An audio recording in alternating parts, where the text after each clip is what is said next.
रूपा के पति मदन का एक गंभीर एक्सीडेंट हुआ जिसमें वो अपाहिज हो गया। अब वो घर पर ही रहने लगा जिससे घर चलाना मुश्किल हो गया। रूपा के साथ उसकी सास बिमला भी रहती थी जो रूपा को बहुत परेशान करती थी। सारे दिन ना जाने क्या क्या करती हो, अरे उधर देखो मेरा बेचारा बेटा भूखा पड़ा है, उसे जाकर खाना दे। अपने पति की ठीक से देखभाल भी नहीं होती तुझसे। ऐसा क्यों कहती हो माँ जी, आप तो जानती हो ना घर के हालात कैसे हैं। कल मंदिर से जो भंडारा मिला था वो मैंने आपको और इन्हें खाने को दे दिया था। मैं तो खुद कल से भूखी हूँ। हैं? तो हमें क्या पता था, हमें लगा तू खा कर आई होगी। चल अब जा यहाँ से, मेरा दिमाग मत खा। कुछ भीख मांग के लिया और मेरे बेटे को खाने के लिए दे, समझी। रूपा घर से निकल गई। कुछ दूर चलने पर उसकी नजर एक ढाबे पर गई जहाँ से बहुत अच्छी खुशबू आ रही थी। वो उस ढाबे के डस्टबिन की तरफ जाती है, फिर वो उसमें से रोटियां बीनकर घर लाती है और अपने पति को खाने को देती है। उसमें से कुछ रोटी वो अपनी सास को भी देती है। फिर वो अगले दिन उस ढाबे के मालिक से मिलती है। सेठ जी, ये रोटियां कैसे बनाती हो, मुझे भी बताइए ना। वो तो तुम यहाँ काम करके भी सीख सकती हो। वैसे भी मुझे यहाँ काम वाले की जरूरत है, लेकिन हाँ पैसे नहीं मिलेंगे, बस दिन की 6 रोटियां ही मिलेंगी, समझी। अगर तुम काम सीख जाओगी तो कुछ पैसे भी दे दूंगा। अब रूपा सेठ के यहाँ साफ सफाई और तंदूरी रोटियां बनाने का काम करने लगी है। कुछ दिन बाद एक रोज उसने सेठ जी से कहा, सेठ जी अब तो मैं तंदूरी रोटियां बनाना सीख गई हूँ, अब तो आप मुझे कुछ तनख्वाह दे दीजिए। अच्छा, जो तुम यहाँ से 5-6 रोटियां लेके जाती हो रोज की, उसका क्या? अन्न क्या फ्री में आता है? एक तो मैं तुम्हें रोटियां खाने को देता हूँ, ऊपर से तुम्हें मुफ्त की तनख्वाह भी चाहिए। लेकिन आपने ही तो कहा था। यहाँ जवान लड़ने की जरूरत नहीं है, समझी। चल निकल जा यहाँ से, और दोबारा यहाँ अपनी शक्ल मत दिखाना। चल यहाँ से। रूपा वहाँ से चली जाती है। मैं तो पहले से ही जानता था कि ऐसा ही कुछ होगा। सेठ कुछ नहीं देने वाला, वो तो हम गरीबों का सिर्फ खून चूसना चाहता है। दीदी, अब तुम जैसी तंदूरी रोटी बनाती हो ना, अब इसके जैसा स्वाद किसी की भी रोटी में नहीं है। मैं तो कहता हूँ आप अपनी खुद की तंदूरी रोटी बनाने का काम शुरू करो। मेरे पास ये कुछ पैसे रखे हैं, इससे आप खुद का काम शुरू करो। तुम्हारा बहुत बहुत शुक्रिया रामू। रूपा मिट्टी इकट्ठी करती है और उससे मिट्टी का तंदूर बनाकर तैयार कर लेती है और अगले ही दिन से वो और रामू एक ठेले के पास खड़े होकर तंदूरी रोटी और पनीर मक्खनी बनाकर बेचने लगते हैं, जिसके स्वाद और खुशबू से लोगों की भीड़ उसके ठेले पर खिंची चली आती है। बहन जी, सुना है कि बहुत ही अच्छी तंदूरी रोटी बनाती हो तुम। जरा हमें भी एक प्लेट लगा दो भाई। जी भाई साहब। भाई वाह, लाजवाब, कितना स्वाद है भाई, वाह वाह वाह वाह, मजा आ गया। आस पास के गांव वाले भी अब तो उसके ठेले पर आने लगते हैं। रामू और रूपा दोनों मिलकर खूब मेहनत करते हैं और उन्होंने खुद का एक ढाबा खोल लिया। इस तरह रूपा के अब सारे दुख अब खत्म हो चुके थे और वो अब अपनी जिंदगी में बहुत खुश थी। चैनल पे नए हैं तो वीडियो को लाइक करें और चैनल को सब्सक्राइब करें और कमेंट करके हमें जरूर बताएं कि आपको हमारी वीडियो कैसी लगी।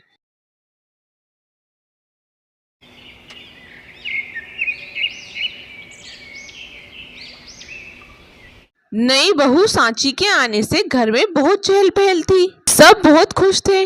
सांची की देखभाल के लिए हर कोई अपनी तरफ से पूरी कोशिश कर रहा था, जिनमें उनकी 15 साल पुरानी नौकरानी सावित्री भी शामिल थी। सावित्री स्वभाव की बहुत अच्छी थी, इसी वजह से वो लीला देवी के घर में इतने समय से नौकरी कर रही थी और सावित्री के साथ सभी घर में बहुत सम्मान से व्यवहार करते थे।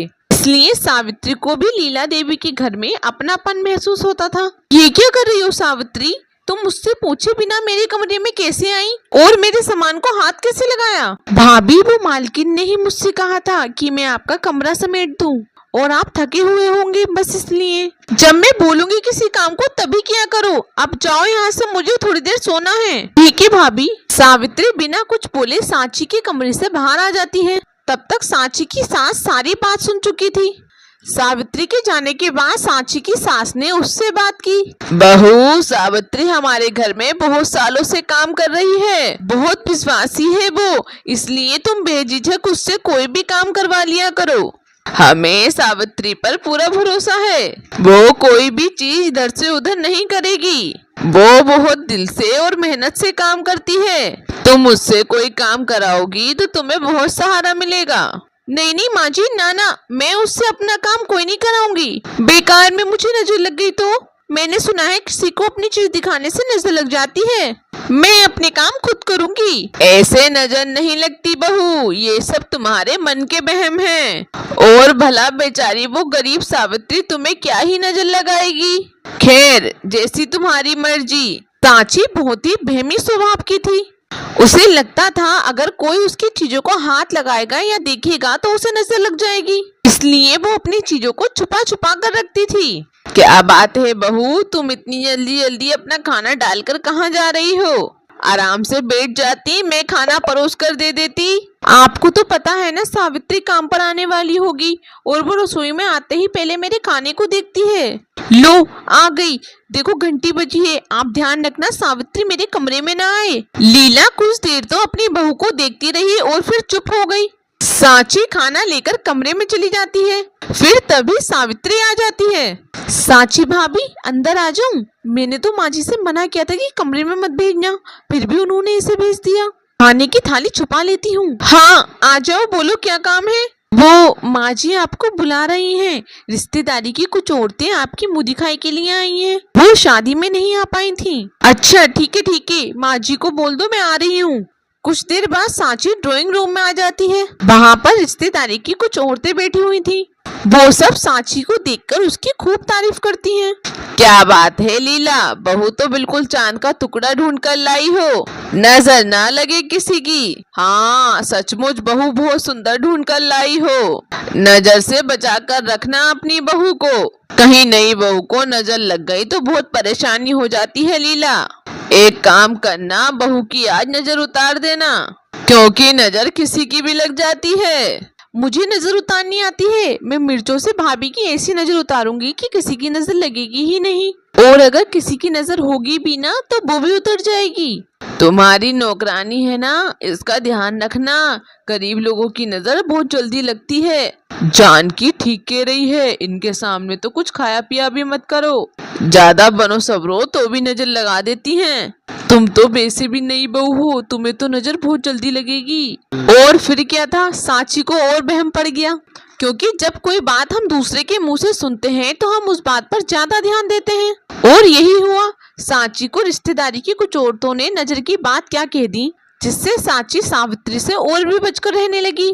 सावित्री, जब तक मैं चाय बना रही हूँ तुम दूसरी जगह काम कर लो, और जब तक मैं चाय ना बना लूं तब तक तुम रसोई में नहीं आना। जी भाभी। क्या हुआ सावित्री, तुमने रसोई साफ नहीं की? मालकिन, रसोई में सांची भाभी चाय बना रही हैं, इसलिए उन्होंने बोला है कि तब तक मैं बाहर का काम कर लूं। पता नहीं इस सांची को हर समय नजर का वहम क्यों रहता है कि नजर लग रही है, ऐसा थोड़ी होता है।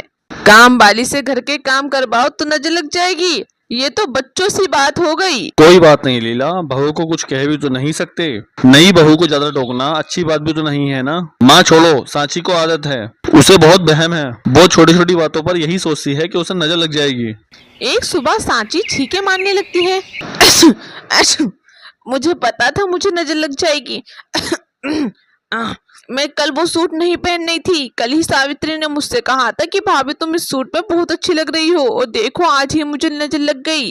अच्छी अब मैं कैसे उतारूं नजर? सांची, गर्मी ज्यादा है, ठंडा पानी ठंडी चीजें खाने से छींके आ जाती हैं, ऐसे नजर नहीं लगती है। नहीं मुझे महसूस हो रही है मुझे नजर लगी है। मुझे सुबह से भूख भी नहीं लग रही। अब नजर तो सावित्री ही उतारती है बहू, तुम्हें उसी की मदद लेनी होगी। जिसने नजर लगाई उसी की मदद लूं? ठीक है, सावित्री को बुलाओ, वो मेरी नजर उतार देगी। ले आ गई सावित्री। सावित्री, बहू को लगता है नजर लग गई है, एक काम कर तू बहू की नजर उतार दे।